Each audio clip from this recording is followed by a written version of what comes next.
Moinabad కాల్పులో drugs case నిందితులకు remand విధించింది court. Rohit Reddy, Riteish Reddy, Namit శర్మకు remand విధించింది. ఏప్రిల్ 8 వరకు ముగ్గురు నిందితులకు రిమాండ్ విధిస్తూ ఉప్పర్పల్లి కోర్టు ఉత్తర్వులు జారీ చేసింది. కోర్టు ఉత్తర్వులతో ముగ్గురు నిందితులను చంచల్గూడ జైలుకు తరలించారు పోలీసులు. మరో 5 రోజుల పాటు నిందితుల కస్టడీ పొడిగించాలని పోలీసులు కోరగా కౌంటర్ దాఖలు చేసేందుకు సమయం కోరారు రోహిత్ రెడ్డి తరపు న్యాయవాది.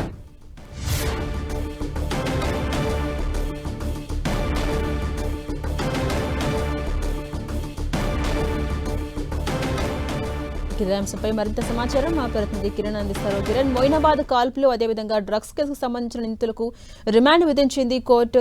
ఎలా ఉండబోతోంది విచారణ? అప్డేట్స్ ఏంటి?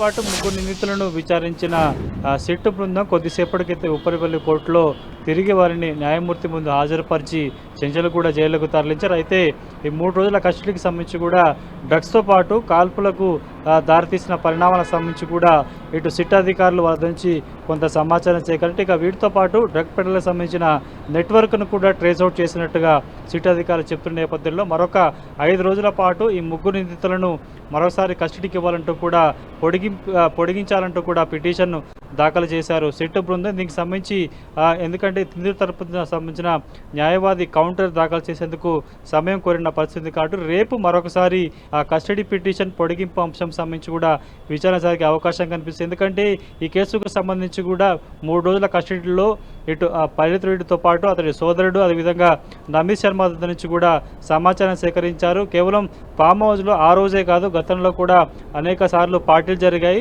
నగరానికి సంబంధించిన వివిధ వ్యాపారవేత్తలు పలుకుబడిన నేతలంతా కూడా అందులో డ్రగ్స్ పార్టీలో పాల్గొన్నట్టు గుర్తించారు. ముఖ్యంగా మొదటి రోజే వీరిని అదుపులోకి తీసుకున్న తర్వాత కూడా మొదటి రోజే వీరికి డ్రగ్స్ అమ్మిన నమిత్ శర్మ అటు అభిషేక్ సింగ్ సంబంధించిన అతను కూడా అదుపులోకి తీసుకొని విచారణ చేసిన నేపథ్యంలో డ్రగ్స్ సరఫరా సంబంధించి కావచ్చు ఎన్నిసార్లు రోహిత్ రెడ్డి డ్రైవర్కి డ్రగ్స్ సరఫరా చేశారని సంబంధించిన సమాచారం కూడా రాబట్టే ప్రయత్నం చేశారు. కానీ ఈరోజు మరొక డ్రగ్ పెళ్లతో పాటు మరొక ముగ్గురిని కూడా ఈ డ్రగ్ సంబంధించిన ఫామ్ హౌస్ పార్టీలో వారి హస్తం ఉంది. వారు కూడా గతంలో ఈ డ్రగ్ పార్టీ నిర్వహించారు. ఫామ్ హౌస్లో రోహిత్ రెడ్డి సంబంధించిన ఫామ్ హౌస్ను డెన్నుగా వాడుకొని కూడా చాలా అసంఖ్య కార్యకలాపాలకు పాడుపడినట్టుగా గుర్తించిన నేపథ్యంలో ప్రసారికైతే ఈరోజు బాలాజీ అనే జూబ్లీకి సంబంధించిన ఒక డాక్టర్ను కూడా సిట్ బృందం అదుపులోకి తీసుకుంది. ప్రస్తుతానికైతే మరొక ముగ్గురును అందులో కీలక వ్యక్తి మరొక డ్రగ్ పిల్లర్ కూడా పరారున్నట్టుగా ఇప్పటికే సిట్ బృందం గుర్తించిన నేపథ్యంలో వారిని ట్రేస్ అవుట్ చేసే ప్రయత్నం కూడా చేసిన నేపథ్యంలో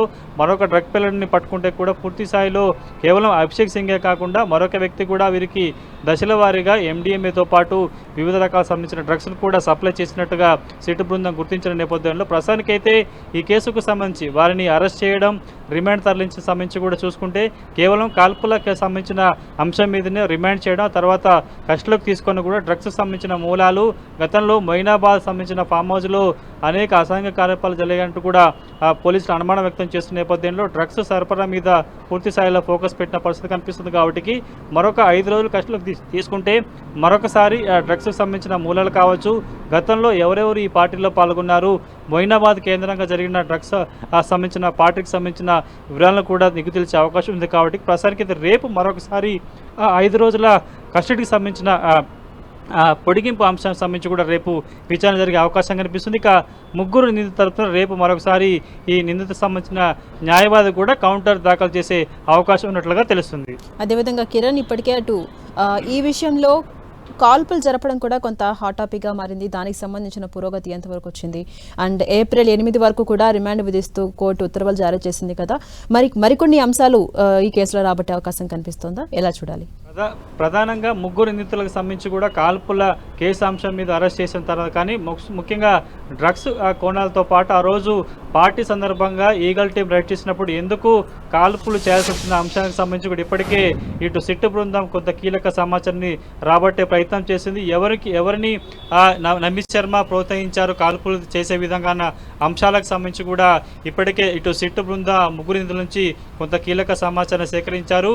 రోహిత్ రెడ్డి సోదరుడు ఆదేశాల మేరకే నమిత్ శర్మ కూడా కాల్పులకు తెగబడినట్టుగా ఇప్పటికే స్టేట్మెంట్ కూడా ఇచ్చిన పరిస్థితి కనిపిస్తుంది. కాబట్టి పూర్తి స్థాయిలో కేసు నమోదు కావడం రిమాండ్ కావడం చూసుకుంటే కూడా కేవలం కాల్పుల వ్యవహారానికి సంబంధించి మాత్రమే వీరి మీద కేసు నమోదైంది. తర్వాత కస్టడీలోకి తీసుకొని కూడా డ్రగ్స్ మూలాలు నెట్వర్క్ సంబంధించి కావచ్చు, గతంలో ఈ ఫామ్ హౌస్లో ఈ తరహా డ్రగ్స్ సంబంధించిన పనులు జరిగాయి, ఎవరెవరు హైదరాబాద్ సంబంధించిన పారిశ్రామికవేత్తలు కావచ్చు, వివిధ రంగాలకు సంబంధించిన వారు పాల్గొన్నారు, వీరికి ఎక్కడి నుంచి డ్రగ్స్ లభించిందన్న కీలక సమాచారం కూడా ఈ 3 రోజుల కస్టడీలో తీసుకుంది. కాబట్టి పూర్తి స్థాయిలో వీరంతా రోహిత్ రెడ్డి కావచ్చు, మరొక వ్యక్తి కావచ్చు, మొత్తంగా ముగ్గురు సంబంధించి కూడా కేవలం కన్జ్యూమర్లకు మాత్రమే ఉన్నారు. కానీ ప్రస్తుతానికి కేసు 3 రోజుల విచారణలో కూడా చాలా కీలక విషయాలను, డ్రగ్ పెర్రలను కూడా గుర్తించినట్టుగా సిట్ చెప్తుంది. కాబట్టి మరొక 5 రోజుల కస్టడీ తీసుకుంటే ఇంకా చాలా విషయాలను, కేవలం హైదరాబాద్ కేంద్రం కాకుండా వీరు చాలా చోట్ల కూడా ఈ తరహా డ్రగ్ పార్టీలు నిర్వహించారు, ఎవరు ప్రోద్బలంతో ఈ పార్టీ జరిగింది, గతంలో ఎక్కడెక్కడ జరిగిన సమాచారం కూడా రాబట్టే అవకాశం ఉంటుంది. కాబట్టి రేపు కస్టడీ పిటిషన్ పొడిగింపు అంశం సంబంధించి కూడా మరొకసారి వాదన జరగబోతుంది. ఆ తర్వాత మరొకసారి కస్టడీకి ఇస్తుందా లేదా అనేది చూడాలి. Right, thank you Kiran.